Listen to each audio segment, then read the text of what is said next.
Ég var í Versló. Já, ég var í menntaskólanum í Reykjavík. Ég var í menntaskólanum á Ísafirði. MR. Ég er útskrifaður viðskiptafræðingur. Ég fór í sálfræði. Ég tók mér sem sagt hálft ár í pásu í að vinna og bara finna mig. Svo ákvað ég að fara í 3-4 mánuði í íþróttalíðaskóla í Danmörku og þar í rauninni kynntist ég svona sjúkraþjálfun og já, í kjölfarið ákvað ég bara að reyna við prófið þegar ég kom heim. Ég tók eðlis- og efnafræði áfanga í lífeindafræði. Já, ég var sko búin að fara einu sinni í inntökuprófið og komst ekki inn og var alveg 100% á því að ég ætlaði að fara aftur. En mér langaði ekki að fara eitthvað svona taka heila önn þar sem ég var bara að læra efnafræði og eitthvað svona til að undirbúa mig fyrir prófi. Heldur langaði mig að fara í eitthvað svona sem myndi nýtast mig sem læknir og mér fannst þess að sálfræði myndi nýtast vel af því þá myndi maður læra fólk og tala við fólk og svona. Og svo byrjaði ég og fór þessa fyrstu önn og fannst bara ótrúlega gaman í sálfræði og langaði bara að halda áfram í því og var hætti bara alveg að pæla í inntökuprófinu. Ég fór beint úr MR en ég fór samt á inntökuprófsnámskeið svona samhliða síðasta árinu mínu í MR. Við vorum í stúdentsprófum í MR bara þarna í lok maí og apríl.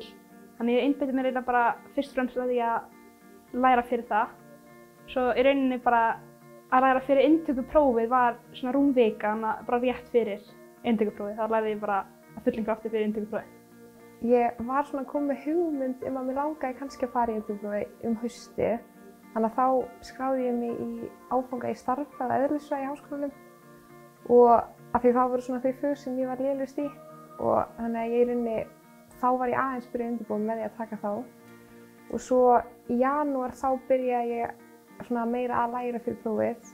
Ég setti fram svona plan þar sem að ég lét hvert fag eiga eina viku.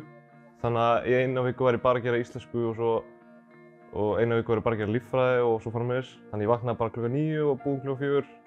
Ég held að það sé langmikilvægast að vera bara duglegur og duglegur að læra. Þetta er rosalega mikið efni til prófs.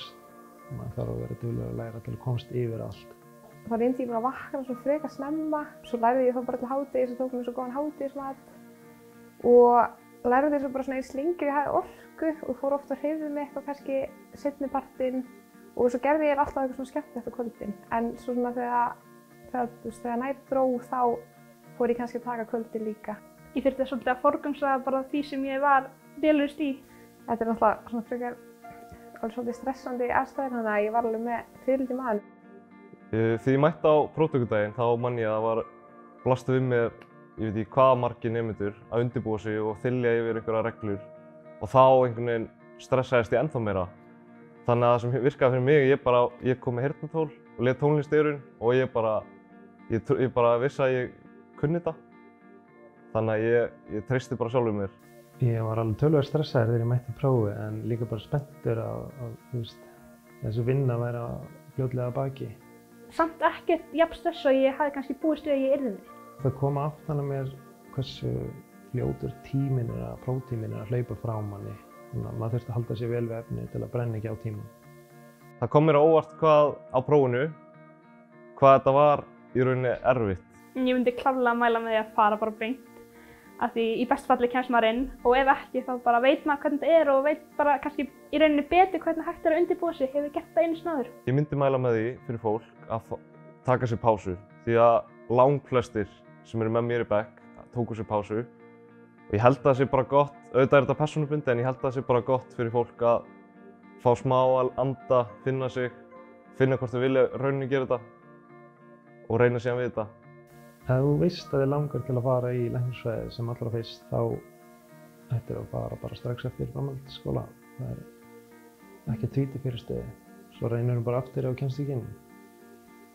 Hugsaðu vel sjálfa þig, borða vel, sofa vel og hreyfa sig. Þetta er maraþon en ekki spretthlaup þetta ferli. Það er inntökupróf. Þannig að maður þarf að hugsa líkamlega og andlega heilsu. Þrautseigja og svona metnaður og líka bara áhuga því sem maður er að gera. Ég held að það kom manni frekar langt. Það sem ég hefði viljað gera öðruvísi var að kannski hitta meira fólk, læra saman, heyra hvernig aðrir gera þetta. Ég var svolítið mikið að gera þetta einn. Mér hefði þetta þægilegt að hitta aðra í hóp, vinna saman. Þrautseigja, reyna aftur og aftur þangað til að kemst. Skipuleggja sig og forgangsraða af því að maður getur ekki lært allt en maður getur lært mikið. og líka bara njóta og hafa gaman að þessu.